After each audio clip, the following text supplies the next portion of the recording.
Welcome to Let's Talk Tillamook. I'm Shaena Peterson, and today we're talking about how federal decisions are reshaping everyday life on the Oregon coast, from healthcare to the roads we drive.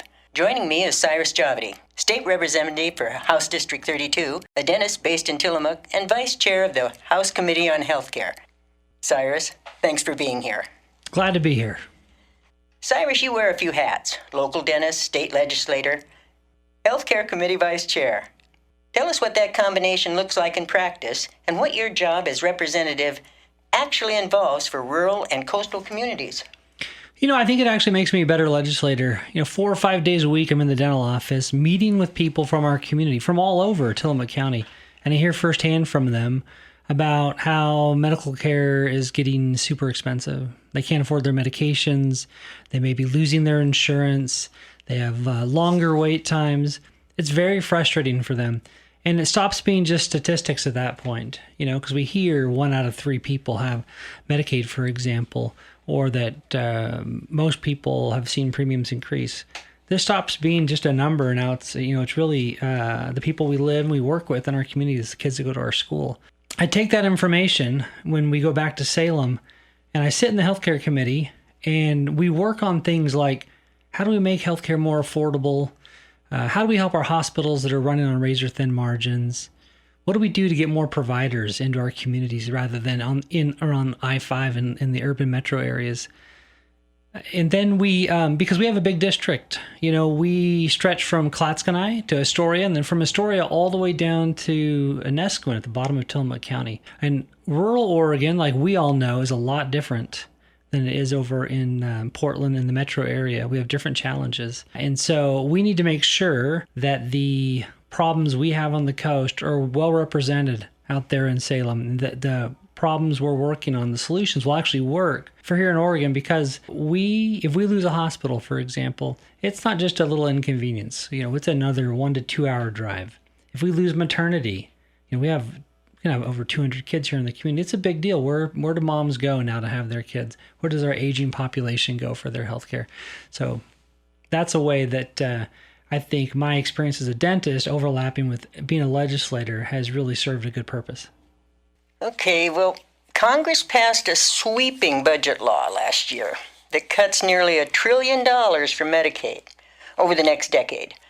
Oregon's health plan covers 1 in 3 Oregonians, including half the state's children.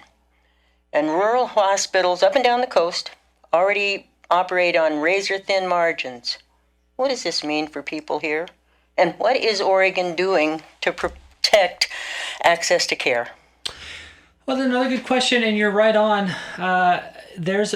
Healthcare's in trouble in Oregon, but it's also in trouble around the country. HR 1 made some sweeping changes to how we fund Medicaid. And then last year during the fall, there was a big fight between the Democrats and the Republicans about whether or not we should extend tax subsidies. Now, for the average individual, that can sound like, hey, that's confusing. What does that even mean? How does that impact me?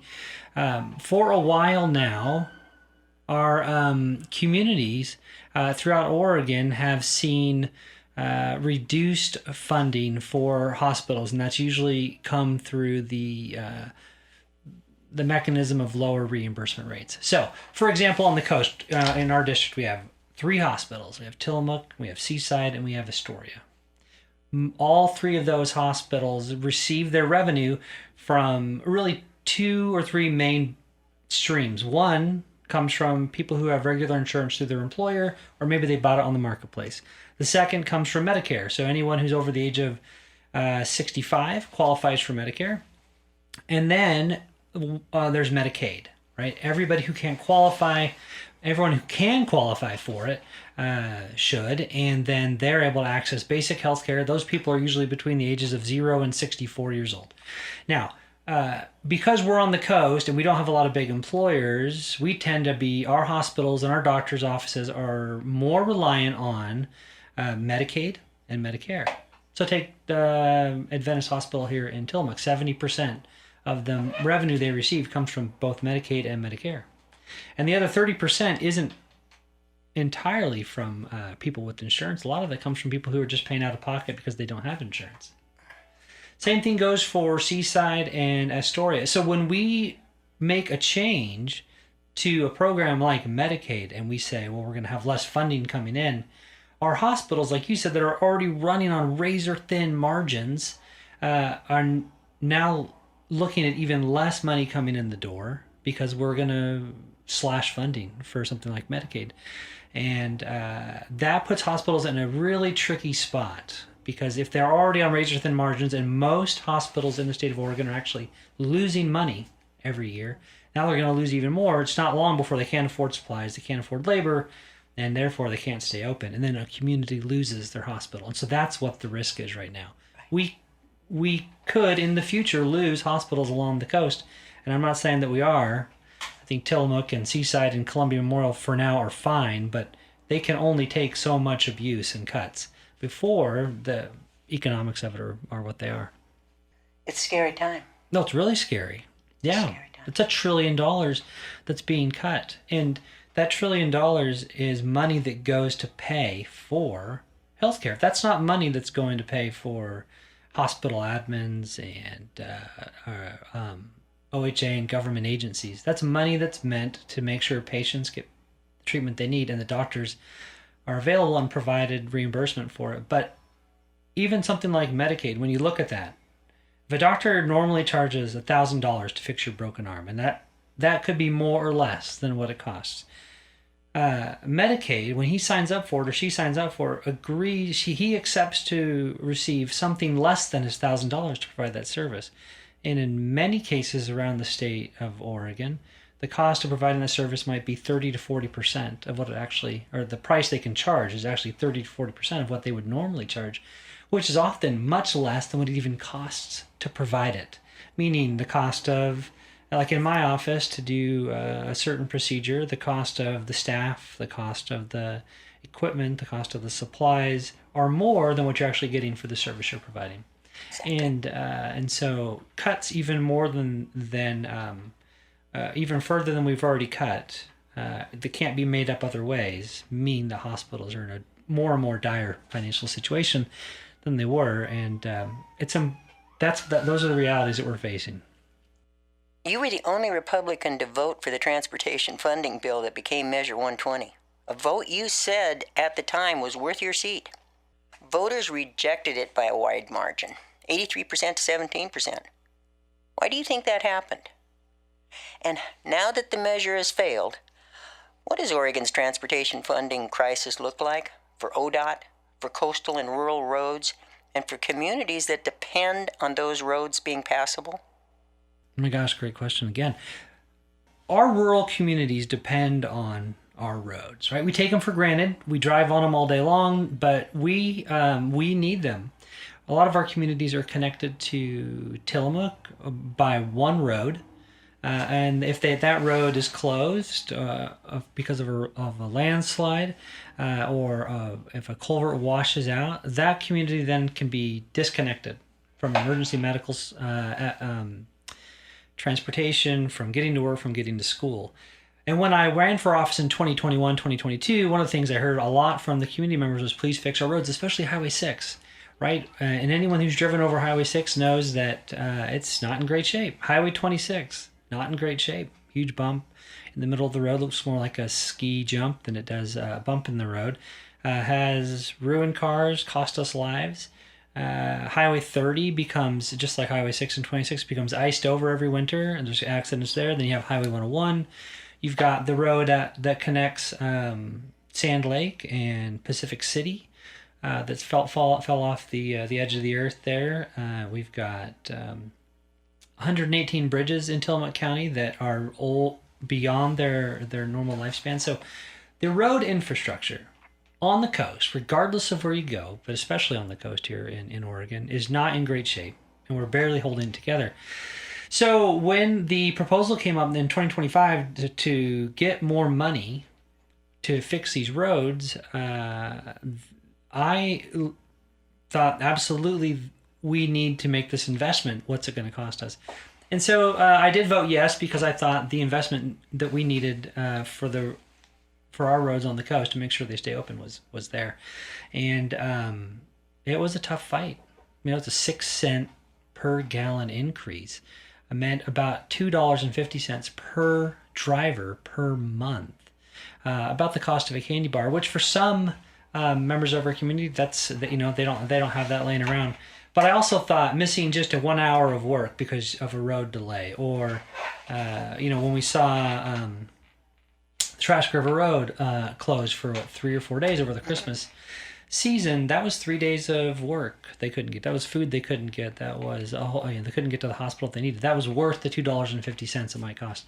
So I felt comfortable making that vote. Now, why we needed it, and why I voted for it, besides that, why wasn't, one of the questions I got a lot from community members was, hey, there's already enough money. Why don't they just spend it differently? Well, I looked into that. There is a lot of money that goes into ODOT, but every single one of those dollars is being spent in a way that the legislature had said it needed to be, based on feedback from communities around the state.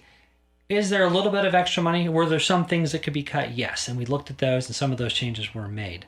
But the cost of labor over the last 4 or 5 years since COVID not only has affected the dental office, the hospitals, the grocery stores, the restaurants, it's affected our state agencies too. The cost to keep people employed, the cost to buy health insurance for those people, or for retirement benefits, all have gone up, just like they have in every business.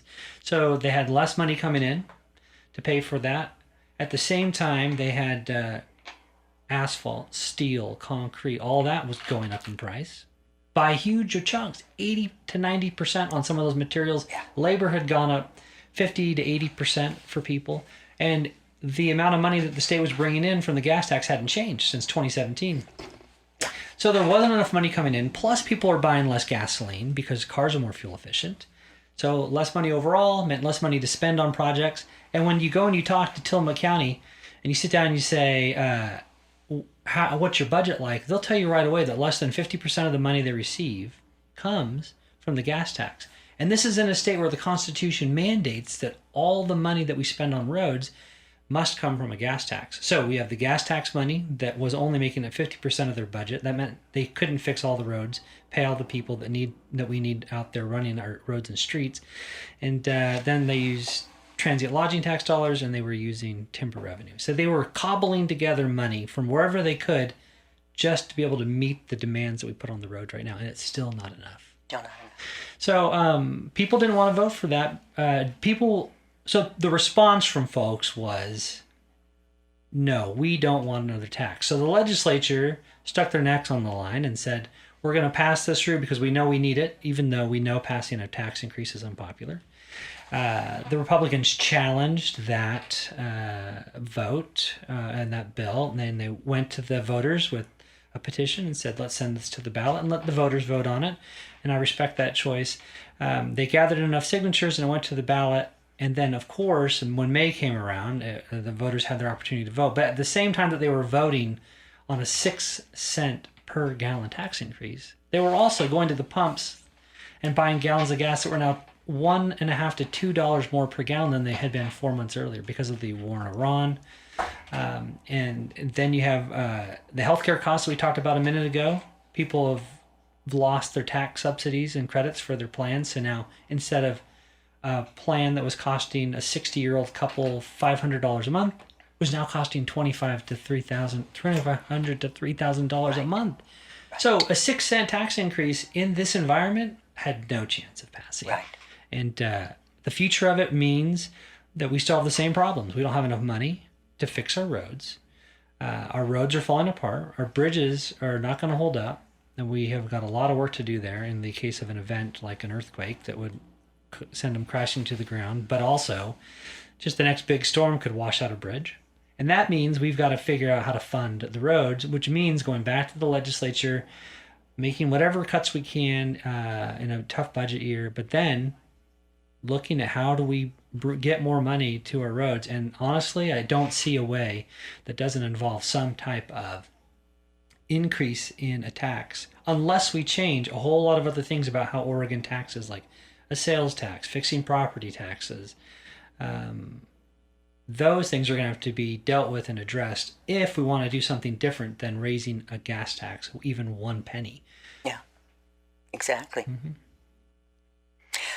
Beyond healthcare and transportation, what other issues do you see looming on the horizon as a direct result of what's happening at the federal level right now? And for someone living on the Oregon coast who's concerned about what they're hearing, what can ordinary people actually do?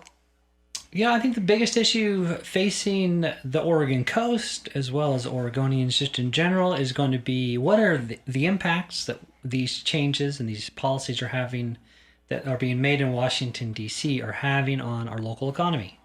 So we see interest rates are increasing, which is making it much more difficult to for people to afford housing so they can get loans.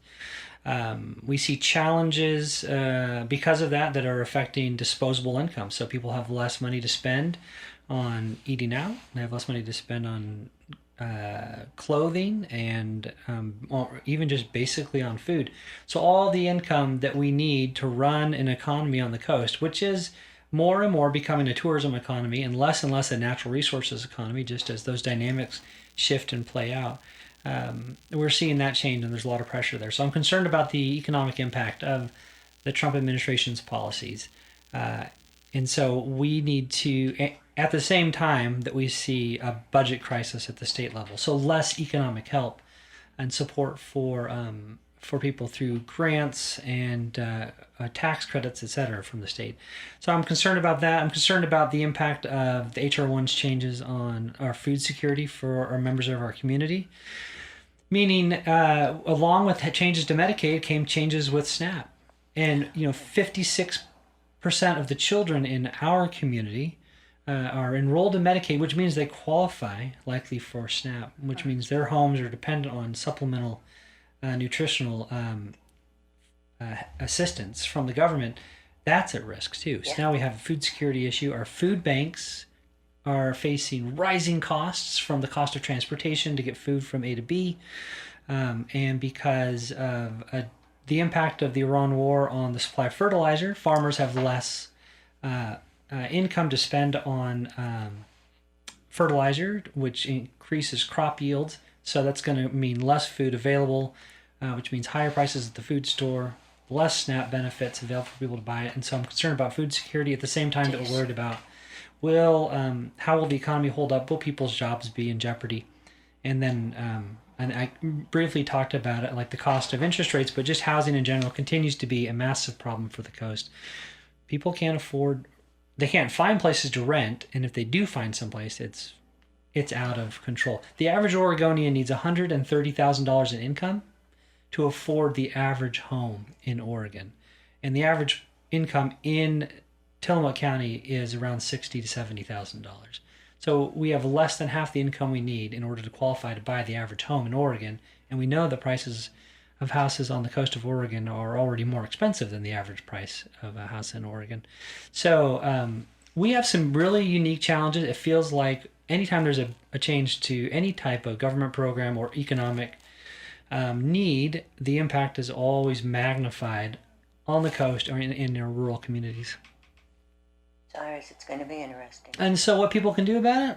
I mean, elections, right? Continue to vote for leaders who will support policies that address those needs, address economic impacts, address growing the economy, address healthcare, address fixing our roads, address the price of housing.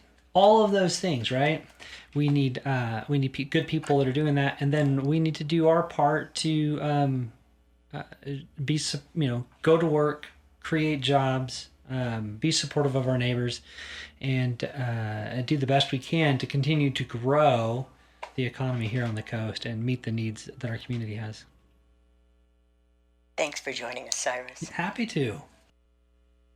For the full conversation, find us on the Let's Talk Tillamook YouTube channel.